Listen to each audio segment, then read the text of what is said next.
হরে কৃষ্ণ, প্রিয় ভক্তবৃন্দ। জয় শ্রী গুরু গৌরাঙ্গ, জয় শ্রীল প্রভুপাদ।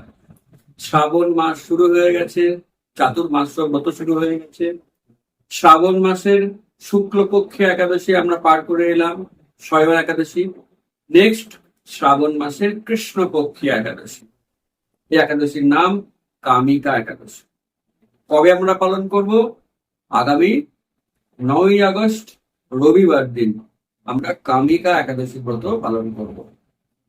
যুধিষ্ঠির মহারাজ যখন ভগবান শ্রীকৃষ্ণকে এই শ্রাবণ মাসের কৃষ্ণপক্ষী একাদশীর বিষয়ে জিজ্ঞাসা করেন, তখন ভগবান বলেন যে, হে রাজন, এই একাদশী অত্যন্ত পাপ বিনাশিনী এবং পুণ্যদায়িনী। ব্রহ্ম বৈবর্ত পুরাণে এই একাদশীর বিষয়ে লিপিবদ্ধ রয়েছে। তারপরে ভগবান বলেন, আমি নিজের কথা কিছু বলবো না। ঠিক আপনার মতন কোন এক সময় নারদ মুনি তার পিতা প্রজাপতি ব্রহ্মাকে এই শ্রাবণ মাসের কৃষ্ণপক্ষী একাদশীর বিষয়ে জিজ্ঞাসা করেছিলেন।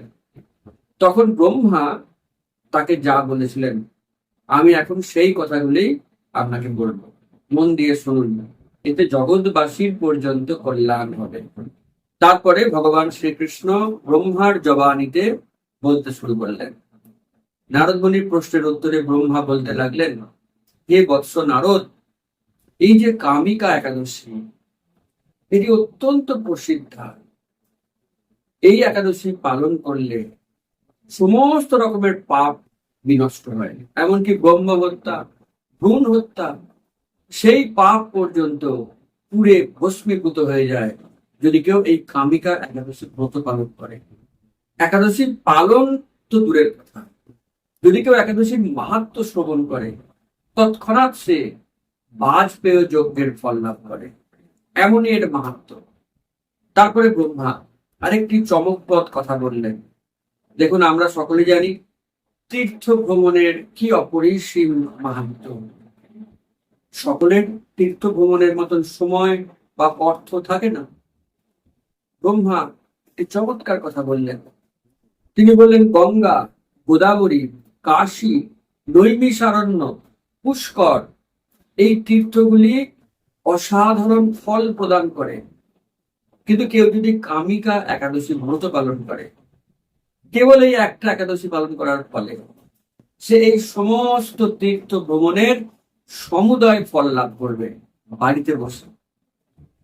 এখানেই শেষ নয়, যদি কেউ কামিকা একাদশীর দিন ভগবান শ্রীকৃষ্ণের আরাধনা করে, সারাদিন তার নাম জপ করে, তাহলে ওই সকল তীর্থ ভ্রমণের কোটি গুণ বেশি ফল সে লাভ করে। হরিব, চিন্তা করে দেখুন, গঙ্গা, গোদাবরী, কাশী, পুষ্কর, এই তীর্থ ভ্রমণের কোটি গুণ ফল লাভ হয় কেবল কামিকা একাদশী পালন করলে এবং সেই একাদশীর দিন ভগবান শ্রীকৃষ্ণের আরাধনা করলে। এর থেকে আনন্দের সংবাদ আর কি হতে পারে? ব্রহ্মা যেন থামতেই চাইছেন না। তিনি বলে চললেন, বৎস নারদ, দানের মাহাত্ম্য সবাই জানে। অরণ্য যুক্ত পৃথিবী দানের ফল, দুগ্ধবতী গাভী দানের ফল অনায়াসে লাভ হয় কেবল এই কামিকা একাদশীর ব্রত পালন করে। মানুষকে উদ্ধার করার মতন এত চমৎকার ব্রত দুনিয়ায় আর নেই। ব্রহ্মা আরো বললেন, আর যারা এই একাদশী ব্রত পালন করে রাত্রি জাগরণ করবে, হরিবাসর পালন করবে, তাদের জীবনে দুঃখ দুর্দশা বলে কোনো শব্দই থাকবে না। তাদের কপাল থেকে এই শব্দগুলি চিরতরে মুছে যাবে। এর পরের যে কথাটি ব্রহ্মা বললেন সেটি আরো আরো চমকপ্রদ। আমরা যত শুনছি অবাক হয়ে যাচ্ছি, একটা একাদশী ব্রতের কত ফল। ব্রহ্মা বললেন, এই একাদশী ব্রত যে পালন করবে তার কখনোই নিম্ন যোনিতে জন্ম হবে না, অর্থাৎ পশু জন্ম তার আর কখনো হবে না। চিন্তা করে দেখুন, ভারতের প্রধানমন্ত্রী হোক, আমেরিকার রাষ্ট্রপতি হোক, ইউনাইটেড নেশনের সেক্রেটারি হোক, তারাও কিন্তু গ্যারান্টি দিয়ে বলতে পারবে না যে আমার কখনো পশু জন্ম হবে না। বরং বেশিরভাগ ক্ষেত্রে তারা পশু জন্মের দিকেই এগিয়ে যায়। কুকুর, বেড়াল, হ্যাঁ, ইঁদুর, বাঁদর, গাছ, কীট, পতঙ্গ, কত রকমের ভয়ঙ্কর পশু জন্মের অভিশাপ কত বিখ্যাত মানুষেরা পুরায়, এবং মৃত্যুর পর তারা সেই সব পশু জন্ম লাভ করে। তাদের ক্ষমতা নেই সমস্ত রাষ্ট্র শক্তি কাজে লাগিয়েও নিজের পশু জন্ম থেকে নিজেকে রক্ষা করা। তারা এটা পারে না। কিন্তু ব্রহ্মা বললেন এটা সম্ভব। হতে পারে আপনি অনেক খারাপ কাজ করে ফেলেছেন, জানতেন না, বুঝতেন না, বা নিজেকে কন্ট্রোল করতে পারেননি। যা হয়ে গেছে হয়ে গেছে। এখন আপনি পাপ কর্ম করা বন্ধ করুন আর নিষ্ঠার সঙ্গে কামিকা একাদশী ব্রত পালন। এই ব্রতের প্রভাবে আপনার অতীতের সমস্ত পাপ কর্ম ভস্মীভূত হয়ে যাবে এবং পশু জন্ম থেকে রক্ষা করবে এই কামিকা একাদশী ব্রত। সারা দুনিয়ার সম্পদ দিয়েও আপনি অন্য কোনো উপায়ে পশু জন্ম থেকে বাঁচতে পারবেন না, কিন্তু কেবল কামিকা একাদশী আপনাকে সেই সুরক্ষা প্রদান করবে। এরপরে ব্রহ্মা কৃষ্ণ পূজার মাহাত্ম্য বর্ণনা করলেন, তুলসীর মাহাত্ম্য বর্ণনা করলেন। তুলসী হলেন কৃষ্ণ প্রেয়সী। যদি একজন ভগবানকে নানা মূল্যবান মণি, মুক্ত, রত্ন দিয়ে পুজো করে, ভগবান খুশি হন। অতটা খুশি হন না যতটা কিনা কেবল তুলসী পাতা দিয়ে পুজো করলে ভগবান খুশি হন।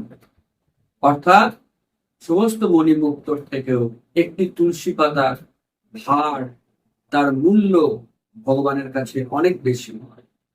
তাই যারা তুলসী পাতা, তুলসী মঞ্জরি চন্দনে ডুবিয়ে ভগবানের চরণে নিবেদন করেন, তাদের জন্মার্জিত সমস্ত পাপ ক্ষয় হয়ে যায়। ব্রহ্মা আরো বললেন, শুধুমাত্র শ্রদ্ধার সঙ্গে যদি কেউ তুলসীকে দর্শন করে তার সব পাপ নষ্ট হয়।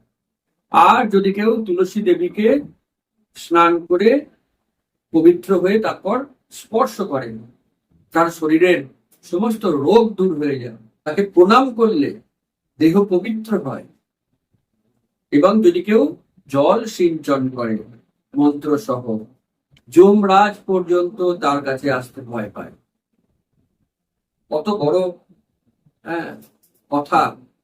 এটা তো ব্রহ্মাই বলতে পারেন, আর কে বলতে পারেন? এবং ব্রহ্মা বললেন যে সেই তুলসী পাতা যদি ভগবানের চরণে নিবেদন করা হয় তাহলে তার পরম ভক্তি লাভ হয়, অর্থাৎ সে ভগবত ধামে যাওয়ার সুযোগ পায়। তাই আমাদের প্রত্যেকের কর্তব্য, বাড়িতে রাধা কৃষ্ণের বিগ্রহই থাক, আলেখ্যই থাক, প্রত্যেক দিন তুলসী পাতা সহ কৃষ্ণ পূজা, নারায়ণ পূজা, এটা একান্ত কর্তব্য। এতে আমরা যা পরিমাণ উপকৃত হই সেটা আমরা কল্পনাও করতে পারি না। আর যদি কেউ একাদশী পালন করে হরিবাসরে রাত্রি জাগরণ করে এবং হরিবাসরে ভগবানের উদ্দেশ্যে দীপ নিবেদন করে, সে যে তাতে কত পুণ্য অর্জন করে চিত্রগুপ্ত সেটা হিসাব করতে পারে না। চিত্রগুপ্তের সুপার কম্পিউটার ফেল করে যায় তার পুণ্যের হিসাব করতে। এবং শুধু যে সেই উপকৃত হয় তা নয়, তার পিতৃপুরুষ যারা অলরেডি দেহ ত্যাগ করে কোনো না কোনো লোকে আছেন, সেই পিতৃপুরুষরা আনন্দে নৃত্য করতে থাকেন যখন আমরা কামিকা একাদশী পালন করে শ্রী হরির চরণে তুলসী পাতা অর্পণ করি। পিতৃপুরুষরা আনন্দে নৃত্য করতে থাকেন, কারণ তারাও এর ফলে উদ্ধার লাভ করে। তাই আমরা যদি এই একাদশী ব্রত পালন করি, আমাদের পিতৃপুরুষরা উপকৃত হবে। তাই ভক্তগণ, আপনারা সবাই একাদশী পালন করছেন, খুব ভালো কথা। বন্ধু বান্ধব আত্মীয় যারা এখনো একাদশীর মাহাত্ম্য জানে না, তাদেরকে শোনান, প্রচার করুন, ভিডিওটি শেয়ার করে দিন, তাহলে তারাও এই একাদশী করা শুরু করবে, তাদের জীবনের পরম মঙ্গল হবে। এইভাবে ভগবান শ্রীকৃষ্ণ এতক্ষণ ধরে যুধিষ্ঠির মহারাজকে ব্রহ্মার জবানিতে এই একাদশীর মাহাত্ম্য বর্ণনা করলেন। যুধিষ্ঠির মহারাজ তো একেবারে শুনে চমকিত, এত মাহাত্ম্য। তারপরে ভগবান বললেন যে শুনুন রাজন, এমনকি যদি কেউ হয়তো একাদশী ব্রত কোনো কারণে করতে পারলো না, কিন্তু যদি কেউ শ্রদ্ধার সঙ্গে এর মাহাত্ম্যটা তো শ্রবণ করে, এর মাহাত্ম্য শ্রবণের ফলেও সে পাপ মুক্ত হয়ে ভগবত ধামে ফেরার সুযোগ পাবে।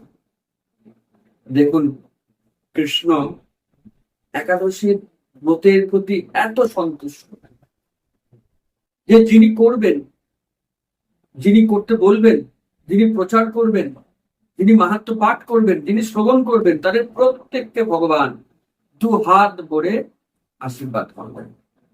এতই গুরুত্বপূর্ণ। তো আমরা এই মাহাত্ম্য আলোচনা করলাম।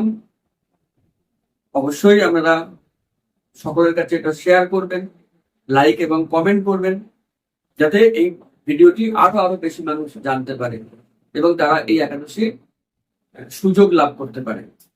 এরপর আসছি পারণ। একাদশীর পরের দিন, দ্বাদশীর দিন সকালে নির্দিষ্ট সময়সীমার মধ্যে পালন করতে হয়। যে সকল দানা শস্য একাদশীর দিন খেতে নেই, সেই দানা শস্যের প্রসাদ পেয়ে পালন করতে হয়। তো আমরা টাইম টেবিল দিয়ে দিচ্ছি, আপনি দেখে নিন আপনার বাড়ির নিকটবর্তী কোন শহরের টাইম দেওয়া রয়েছে, আপনি সেই সময়টি অনুসরণ করবেন।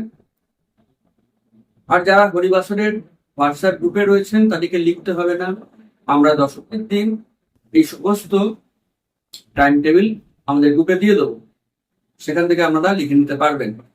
আর যারা এখনো আমাদের হরিবাসরের হোয়াটসঅ্যাপ গ্রুপে যুক্ত হন, যে মোবাইল নাম্বার দিচ্ছি তাদের মিসড কল দিন অথবা হোয়াটসঅ্যাপ করে লিখুন, আমাকে যুক্ত করে নিন, তাহলে আমরা আপনাকে যুক্ত করে নেব। আপনি বিনামূল্যে সমস্ত রকমের ক্লাস করতে পারবেন, সার্টিফিকেট পাবেন এবং আনন্দের সংবাদ, আমরা ভগবদ গীতার সায়েন্টিফিক কোর্স শুরু করছি, যার নাম গীতা রহস্যম। এই গীতা রহস্যম আপনারা প্রত্যেকে শুনতে পারবেন, হরি আশ্রয় চ্যানেলে আমরা সেটি দেব। তো এই ভগবদ গীতার সায়েন্টিফিক কোর্স করতে পারবেন, কুইজ দিতে পারবেন, সার্টিফিকেট পাবেন, সমস্ত রকমের আধ্যাত্মিক প্রশ্নের উত্তর পাবেন আমাদের হোয়াটসঅ্যাপ গ্রুপে যুক্ত হওয়ার মাধ্যমে। অনেক অনেক ধন্যবাদ পুরো ভিডিও শুনলেন বলে। অবশ্যই কমেন্ট করে জানাবেন কেমন লাগলো, সকলকে ভিডিওটি শেয়ার করবেন, আর নতুন ভক্ত হলে আমাদের চ্যানেলটি অবশ্যই সাবস্ক্রাইব করবেন। হরে কৃষ্ণ।